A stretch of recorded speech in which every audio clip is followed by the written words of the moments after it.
ছায়া মন্ত্রী আপনার যাইয়া বা একটা আছে, এইটা আমার জানা নাই আসলে ছায়া বলতে কি। আর এই মন্ত্রীটা আপনার ছায়া মন্ত্রী আপনার গঠন করাটা সম্পর্কে আমি আসলে একজন সাধারণ মানুষ হিসেবে আমি আসলে জানি না ছায়া মন্ত্রী কি। এটা আসলে কি ছায়া মন্ত্রী না গুপ্ত মন্ত্রী, কোনটা কি আসলে কি এটা বুঝতেই পারতেছি না। আপনার এরকম একটা আমি ভাইরাল দেখি আমরা এরকম ছায়া মন্ত্রী গঠন করা হয়েছে, আবার আপনার বলেন এনসিপি পোলাপান নাই অমুক তমুক, মানে এইসব। আসলে আমি ছায়া মন্ত্রী সম্পর্কে আমার কোনো ধারণাই নেই।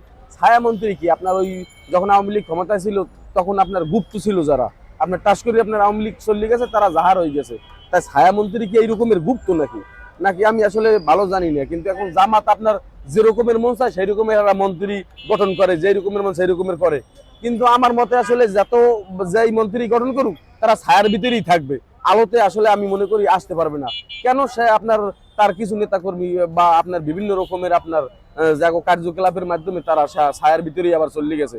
সাধারণ মানুষের একটা জামাতকে নিয়ে একটা আশা ভরসা ছিল, কিন্তু বিভিন্ন রকমের আপনার হোস্টেল মোস্টেলে বিভিন্ন রকমের ছোট ছোট কচি কচি মেয়েদের নিয়ে আপনার তারা কেলেঙ্কারিতে তারা এখন বর্তমানে আবার ছায়ার ভিতরেই চলে গেছে। তার মানে তারা জাহেরায় কোনো আপনার যে মন্ত্রী গঠন করতে পারবে না, এই কারণে তারা এই মনের কষ্টে ছায়া মন্ত্রী গঠন করছে, এটা আমি আসলে ধারণা করি।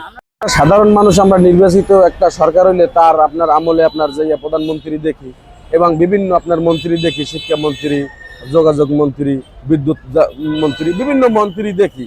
কিন্তু আপনার যারা এটা প্রকাশ্যে আপনার যাইয়া তারা আপনার পার্লামেন্টে আপনার যাইয়া বিভিন্ন রকমের দেশ নিয়ে কথা বলে, কিন্তু আপনার এই মন্ত্রীর পরে